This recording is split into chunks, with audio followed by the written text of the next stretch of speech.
ಪೂರಿ ಮಾಡಿದಾಗ ಗಟ್ಟಿ ಆಗ್ಬಿಡುತ್ತಾ, ಉಬ್ಬಲ್ವಾ? ಹಾಗಿದ್ರೆ ಈ ವಿಡಿಯೋ ಮಿಸ್ ಮಾಡಲೇಬೇಡಿ.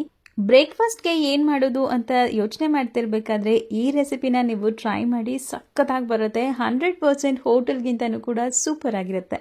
ನಾನಿಲ್ಲಿ 3/4 ಬೌಲಷ್ಟು ಚಿರೋಟಿ ರವೆ ತಗೊಂಡಿದ್ದೀನಿ. ಹಾಗೆಯೇ 1 ಬೌಲಷ್ಟು ಮೈದಾ, 1 ಸ್ಪೂನಷ್ಟು ಸಕ್ಕರೆ, ಹಾಗೆ ರುಚಿಗೆ ತಕ್ಕಷ್ಟು ಉಪ್ಪನ್ನು ಹಾಕಿ ಎಲ್ಲನೂ ಕೂಡ ಒಂದ್ಸಲ ಮಿಕ್ಸ್ ಮಾಡಿಕೊಂಡು ಈಗ ಸ್ವಲ್ಪ ನೀರನ್ನು ಹಾಕೊಂಡು ನಾವು ಇದನ್ನು ಚೆನ್ನಾಗಿ ಕಲಿಸ್ಕೋಬೇಕಾಗತ್ತೆ. ಒಂದೇ ಸಲ ಯಾವುದೇ ಕಾರಣಕ್ಕೂ ನೀರನ್ನು ಹಾಕೋಬೇಡಿ, ಸ್ವಲ್ಪನೇ ಹಾಕೊಂಡು ಚೆನ್ನಾಗಿ ಕಲಿಸ್ಕೊಳ್ಳಿ.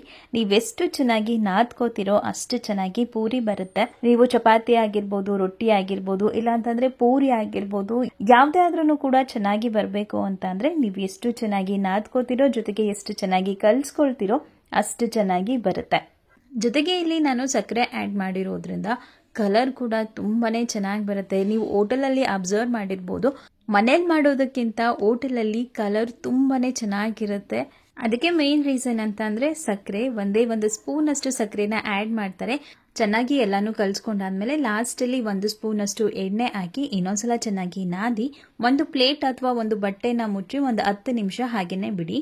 ಸೊ ಒಂದು 10 ನಿಮಿಷ ಆದಮೇಲೆ ಮತ್ತೆ ಇನ್ನೊಂದ್ಸಲ ನಾನು ಚೆನ್ನಾಗಿ ನಾದ್ಕೊಳ್ತಾ ಇದ್ದೀನಿ. ನಾನು ಆಗ್ಲೇ ಹೇಳ್ದಂಗೆನೆ ಎಷ್ಟು ಚೆನ್ನಾಗಿ ನೀವು ನಾದ್ಕೋತಿರೋ ಅಷ್ಟು ಚೆನ್ನಾಗಿ ಪೂರಿ ಬರುತ್ತೆ. ಈಗ ಚಿಕ್ಕದಾಗಿ ಉಂಡೆನ ಮೊದಲೇ ಎಲ್ಲಾನು ಮಾಡಿ ಇಟ್ಕೊಂಡಿದೀವಿ. ಈಗ ಸ್ವಲ್ಪ ಹಸಿಟ್ಟನ್ನ ಹಾಕೊಂಡು ಪೂರಿ ಅದಕ್ಕೆ ನಾವು ಒತ್ಕೋಬೇಕಾಗತ್ತೆ. ಪೂರಿಗೆ ತುಂಬಾ ದಪ್ಪನೂ ಇರಬಾರ್ದು, ಇಲ್ಲಾಂತಂದ್ರೆ ತುಂಬಾ ತೆಳ್ಳಗೂ ಇರಬಾರ್ದು, ಮೀಡಿಯಂ ಆಗಿ ನಾವು ಒತ್ಕೋಬೇಕಾಗತ್ತೆ. ಅಂಡ್ ಇನ್ನೊಂದು ನೆನ್ಪಿಟ್ಕೋಬೇಕಾಗಿರೋದು ಅಂತ ಅಂದ್ರೆ ಒತ್ತಬೇಕಾದ್ರೆ ನಾವು ಯಾವತ್ತೂ ತುಂಬಾ ಹಸಿಟ್ಟನ್ನ ಹಾಕಿ ಒತ್ತಬಾರ್ದು, ಅವಾಗ ಗಟ್ಟಿ ಆಗ್ಬಿಡುತ್ತೆ.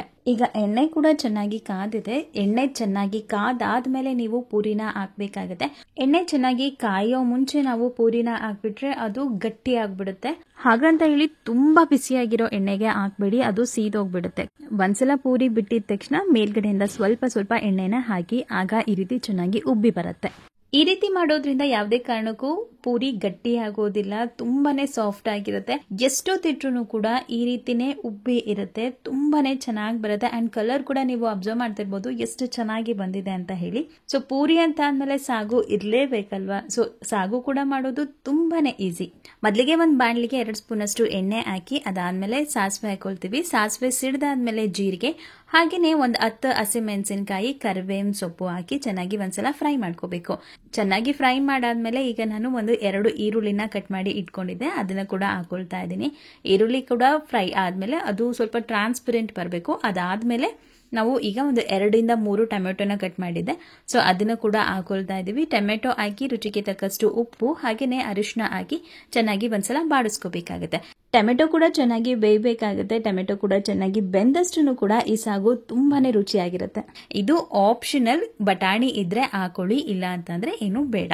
ಸೊ ಬಟಾಣಿ ಹಾಕಾದ್ಮೇಲೆ ಒಂದ್ಸಲ ಚೆನ್ನಾಗಿ ಫ್ರೈ ಮಾಡಾದ್ಮೇಲೆ ಟೊಮೆಟೊ ಎಲ್ಲ ಚೆನ್ನಾಗಿ ಬೆಂದಾದ್ಮೇಲೆ ನಾನೀಗ 1 ಇಂದ 1.5 ಗ್ಲಾಸ್ ಅಷ್ಟು ನೀರನ್ನ ಹಾಕೊಂಡು ಇದನ್ನ ಚೆನ್ನಾಗಿ ಕುದಿ ಬರೆಸ್ಕೊಳ್ತೀನಿ. ಚೆನ್ನಾಗಿ ಕುದಿ ಬಂದಾದ್ಮೇಲೆ ನಾವೀಗ ಇದಕ್ಕೆ 2 ಸ್ಪೂನ್ ಅಷ್ಟು ಚಿಲ್ಲಿ ಪೌಡರ್ನ ಹಾಕೋಬೇಕಾಗತ್ತೆ. ನಿಮ್ಗೆ ಖಾರ ಎಷ್ಟು ಬೇಕಾಗುತ್ತೆ ಸೊ ಅಷ್ಟನ್ನ ಹಾಕೊಳ್ಳಿ. ಆಲ್ರೆಡಿ ನಾವು ಹಸಿಮೆಣಸಿನಕಾಯಿನ ಆಡ್ ಮಾಡಿರೋದ್ರಿಂದ ಖಾರನ ನೀವು ನೋಡಿ ಹಾಕೊಳ್ಳಿ. ಈಗ ಒಂದು ಲಿಡ್ನ ಕ್ಲೋಸ್ ಮಾಡಿ ಚೆನ್ನಾಗಿ ಒಂದ್ಸಲ ಕುದಿ ಬರ್ಸ್ಕೊಂಡು ಆದ್ಮೇಲೆ ನಾವು ಆಲೂಗೆಡ್ಡೆನ ಬೇಯಿಸಿ ಇಟ್ಕೊಂಡಿದ್ವಿ. ಸೊ ಇವಾಗ ಇದನ್ನ ಹಾಕ್ತಾ ಇದ್ದೀನಿ. ನಾನಿಲ್ಲಿ 3 ಆಲೂಗೆಡ್ಡೆನ ಚೆನ್ನಾಗಿ ಬೇಯಿಸಿ ಇಟ್ಕೊಂಡಿದ್ವಿ. ಸೊ ಅದನ್ನೆಲ್ಲ ಒಂದ್ಸಲ ಸ್ಮ್ಯಾಶ್ ಮಾಡಿ ನಾವೀಗ ಈ ಟೈಮಲ್ಲಿ ಹಾಕೋಬೇಕಾಗತ್ತೆ. ಮತ್ತೆ ಈಗ ಲಿಡ್ನ ಕ್ಲೋಸ್ ಮಾಡಿ ಕೊನೆಯದಾಗಿ ಕೊತ್ತಂಬರಿ ಸೊಪ್ಪನ್ನ ಹಾಕಿದ್ರೆ ಪೂರಿಗೆ ಕಾಂಬಿನೇಷನ್ ಆಗಿ ಸಾಗು ಕೂಡ ರೆಡಿ ಆಗಿದೆ. ಫಟಾಫಟ್ ಅಂತ ಮಾಡ್ಬಿಡ್ಬೋದು. ಪೂರಿಗೆ ಕಲ್ಸಿಟ್ಟು 10 ನಿಮಿಷದಲ್ಲಿ ನಾವು ಆಲೂಗೆಡ್ಡೆ ಸಾಗುನು ಕೂಡ ಮಾಡ್ಬಿಡ್ಬೋದು.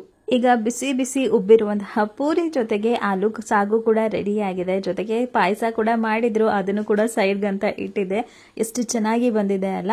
ಪೂರಿ ನೋಡೋದಕ್ಕೆ ಉಬ್ಬಿರೋದಂತ ಅಂದ್ರೆ ತಿನ್ನೋದಕ್ಕೆ ಕೂಡ ಅಷ್ಟೇ ಇಷ್ಟ ಆಗುತ್ತೆ. ಅಂಡ್ ಎಷ್ಟು ಸಾಫ್ಟ್ ಆಗಿ ಬಂದಿದೆ ಅಂತ ನೀವು ಅಬ್ಸರ್ವ್ ಮಾಡ್ತಿರ್ಬೋದು. ಇಟ್ಟಿದ ತಕ್ಷಣ ಹಾಗೇನೆ ಒಳಗಡೆ ಹೋಗ್ತಾರನ್ನ ನೀವು ಅಬ್ಸರ್ವ್ ಮಾಡಿದ್ರಿ ಅಂತ ಅನ್ಕೊಳ್ತೀನಿ. ಈ ರೀತಿ ಮಾಡೋದ್ರಿಂದ ಸ್ಪಂಜ್ ಮುಟ್ಟಿದ ಹಾಗೆ ಪೂರಿ ಬರುತ್ತೆ ಅಂಡ್ ತುಂಬಾನೇ ಕ್ರಿಸ್ಪಿಯಾಗಿ ಕೂಡ ಇರುತ್ತೆ ಅಂಡ್ ತುಂಬಾನೇ ಸಾಫ್ಟ್ ಆಗು ಕೂಡ ಇರುತ್ತೆ. ಅಂಡ್ ಲಂಚ್ ಬಾಕ್ಸ್ಗೂ ಕೂಡ ನೀವು ಇದನ್ನ ಕ್ಯಾರಿ ಮಾಡಬಹುದು, ಯಾವುದೇ ಕಾರಣಕ್ಕೂ ಗಟ್ಟಿ ಆಗೋದಿಲ್ಲ. ಈ ಪೂರಿ ಹಾಗೂ ಸಾಗು ರೆಸಿಪಿ ಇಷ್ಟ ಆಗಿದ್ರೆ ಲೈಕ್ ಮಾಡೋದನ್ನ ಮರಿಬೇಡಿ, ಜೊತೆಗೆ ಶೇರ್ ಮಾಡಿ. ಜೊತೆಗೆ ಯಾರೆಲ್ಲ ಫಸ್ಟ್ ಟೈಮ್ ನನ್ನ ಚಾನೆಲ್ ನ ನೋಡ್ತಾ ಇದ್ದೀರೋ ಪ್ಲೀಸ್ ಸಬ್ಸ್ಕ್ರೈಬ್ ಆಗಿ. Thanks for watching. ಬಾಯ್.